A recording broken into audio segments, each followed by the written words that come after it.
நியாய சாஸ்திரி.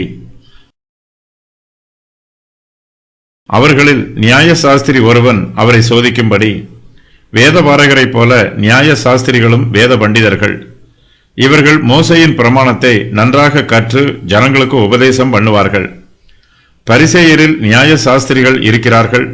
அவர்களில் ஒருவன் இயேசு கிறிஸ்துவை சோதிக்கும்படி அவரிடத்தில் வருகிறான். இவன் இயேசு கிறிஸ்துவை ஒரு கண்ணியில் சிக்க வைக்க வேண்டும் என்னும் உள்நோக்கத்தோடு வரவில்லை. மார்க்கு எழுதின சுவிசேஷத்தில் இந்த சம்பவத்தை பற்றி எழுதப்பட்டிருக்கிறது.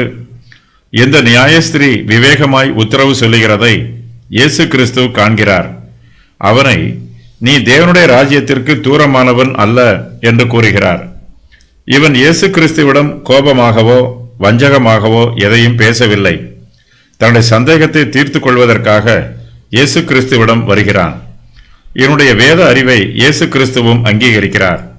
வேதத்தை தெளிவாக புரிந்து கொள்வதற்கு இயேசு கிறிஸ்து இவனுக்கு உதவி புரிகிறார்.